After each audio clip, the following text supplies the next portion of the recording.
Morning everybody and welcome back to Star Wars Battlefront 2. I haven't covered this game in a while and I know I promised that I'd be putting more footage up from the beta, but unfortunately I've been rather preoccupied with other things. War Thunder's new patch came out, you know, general life issues, and so on and so forth. So what I've decided to do is staple all of the clips together and upload it in one big video. So we've got some Darth Maul gameplay, we've got tank gameplay, AAT gameplay, we've got assault class gameplay, we've got gameplay of the jump trooper. This is going to be, according to my video clip right now, this video is going to be 30 minutes and 8 seconds long. I am not going to be talking for that long, so if you only decide to watch this video and listen to me, God knows why you would. I have an incredibly dull and boring voice, I'm well aware of this. Although, if you decide to continue watching, there is other clips of various different game modes and what have you further on down the line. And this allows me to delete all of the old clips off of my PS4, which is getting slightly jumbled up with all of this. So, yeah. Anyway, EA have finally gotten around to telling us how they are going to solve the issues from the beta. And I've written a list of what was wrong and the changes they are planning to make. I know I don't normally script my videos, but this is one of those occasions where I feel I need to get this right and need to be as specific as possible. Although saying that, all of the things I've just said haven't been scripted at all. So, it's basically just working off bullet points. Okay, here we go. If you hear the rustling of paper in the background, I apologise. Okay, so what was wrong in the beta? I'm going to list the points and then expand on them, and then the changes and expand on those as well and give my opinions. Quite straightforward. You could buy loads of loot boxes if the game had been released in the same state that the beta was in. It would have basically allowed people to buy as many loot boxes as they wanted to, and the progression system in the game was basically done through loot boxes. So that meant they could end up with loads of elite cards, loads of, you know, get all of the weapons in the boxes. It was basically a pay-to-win system. Okay? Thankfully, that has been changed. We'll move on to that in a minute. Weapons and loot crates. All of the weapons that I unlocked in the beta, I unlocked two. I unlocked the assault blaster and the heavy blaster. Neither of which I actually got enough scrap to buy either of them, because they were 600 scrap each, and the amount of scrap you got was minimal, to say the least. I only unlocked them both through sheer luck in loot crates. Okay? That is now practically gone. The only weapons that are going to be in loot crates that you can get through the roll of the dice are going to be special weapons, although they don't go into any detail about what these may be, so I don't know what to tell you. I would imagine it'd be like the sort of weapons that are on cards, rather than ones that you can unlock and equip to a specific class. So, although that is good news, so long as the special weapons aren't too overpowered, we should be alright. As I mentioned, you needed scrap to buy weapons, and the amount of scrap that you got was ridiculously small. Not to mention that you could only get scrap through loot crates, and you could get 10 scrap or 20 scrap. I never got any more than 20.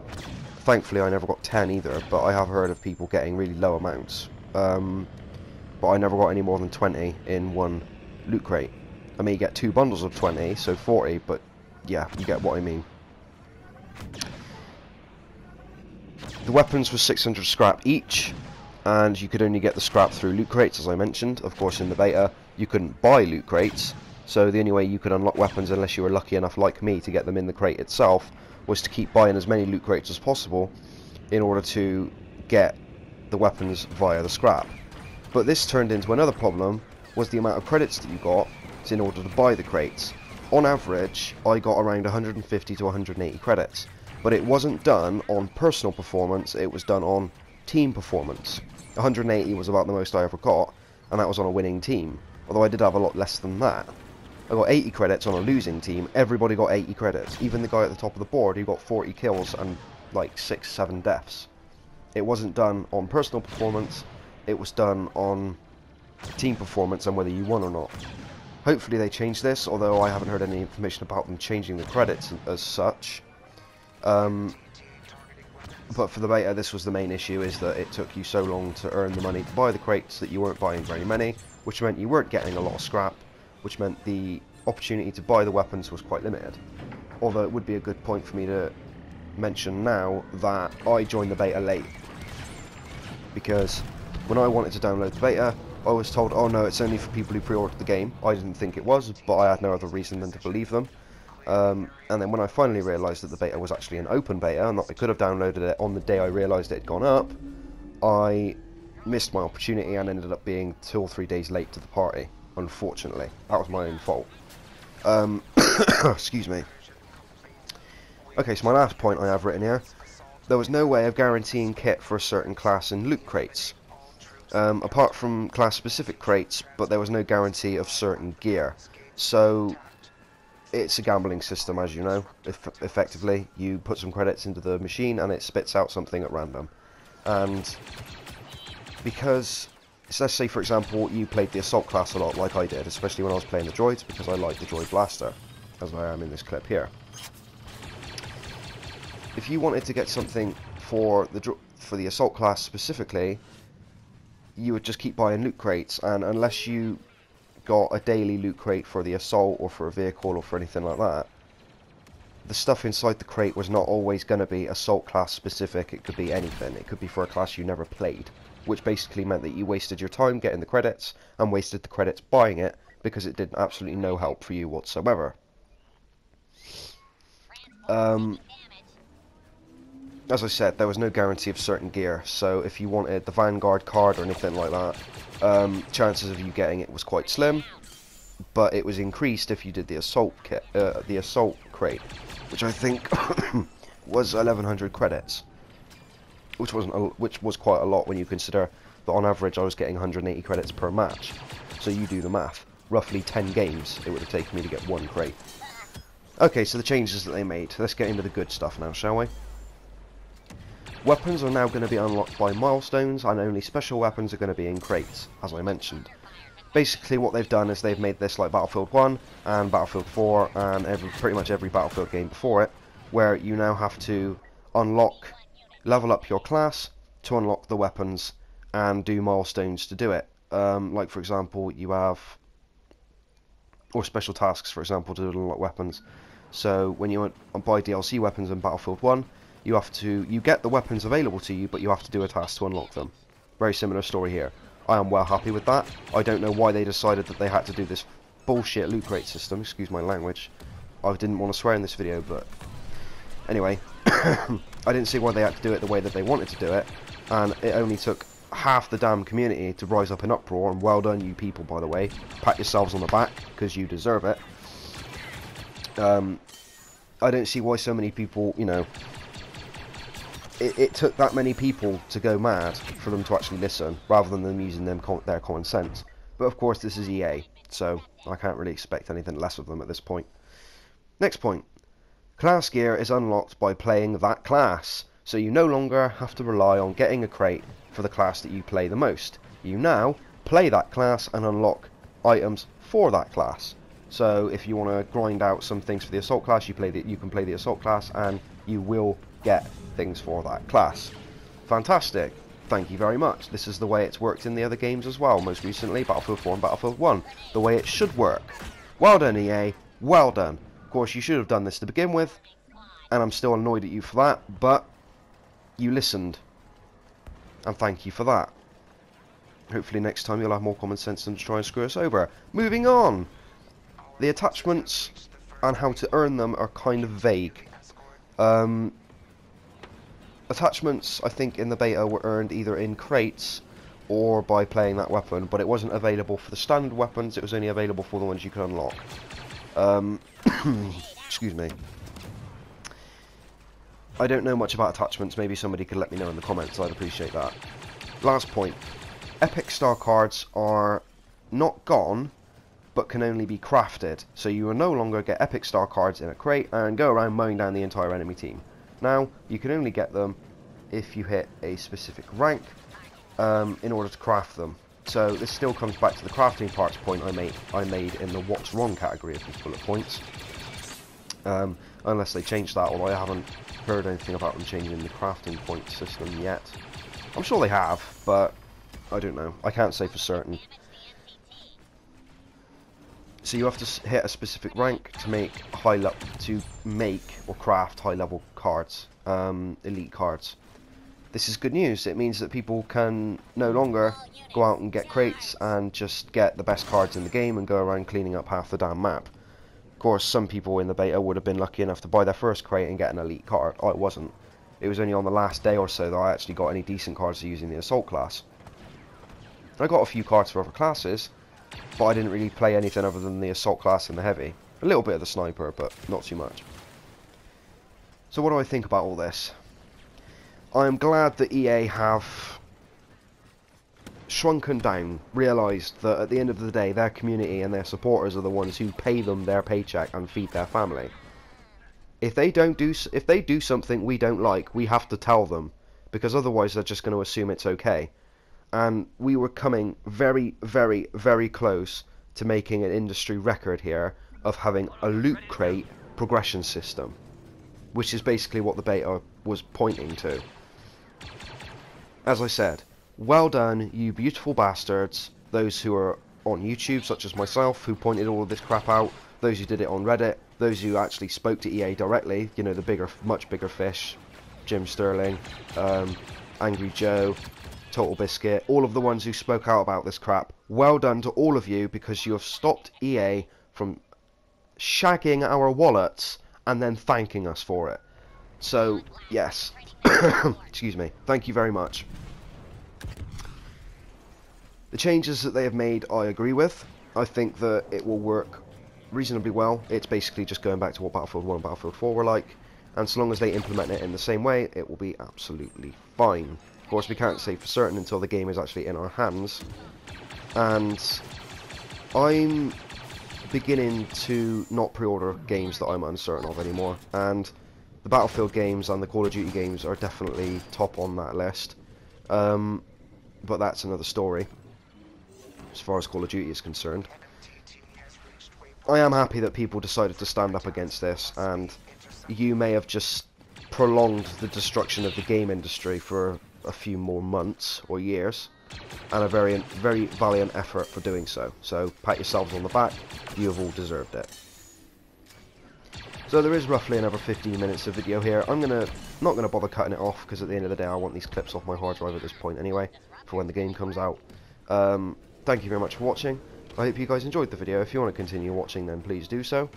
There are various different clips at the end. You can skip through and find one that you like, maybe, if you want to. Do you agree with the points that they've decided to change, and do you agree with the points that I brought up that were wrong with the game in the beta stage?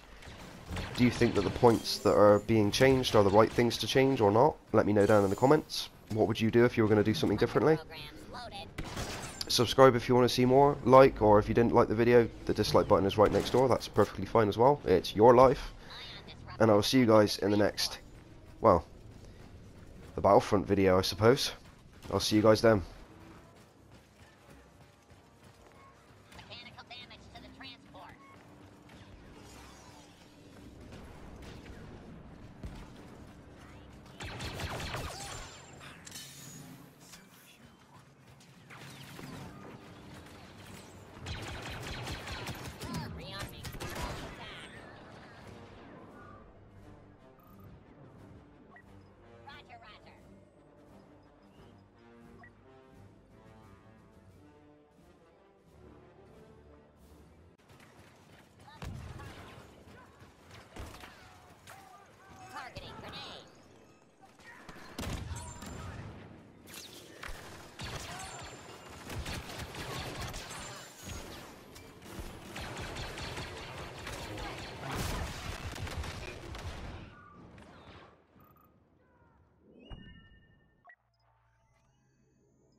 dropped by the carrier.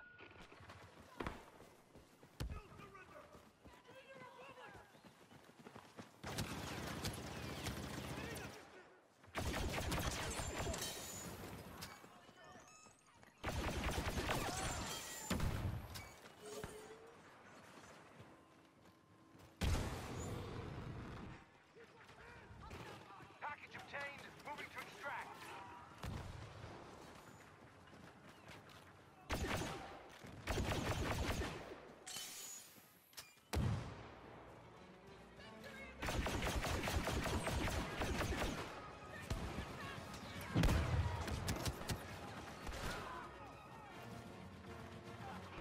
The package has been dropped.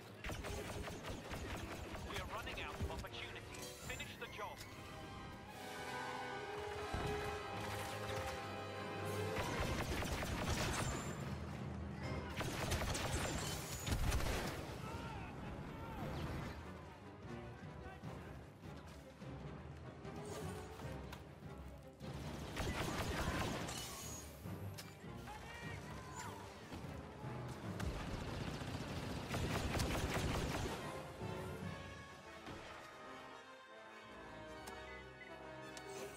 Our forces have acquired the package. All forces protect that trooper.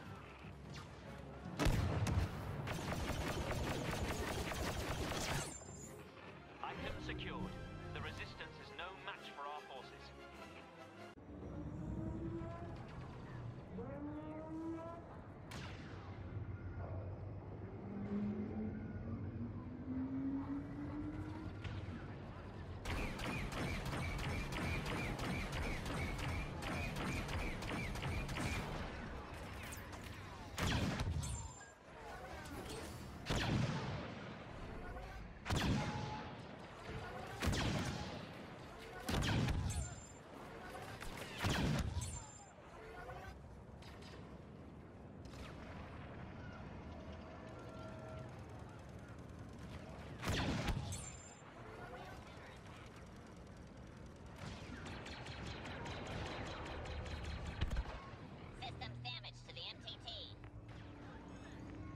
Increase protective measures.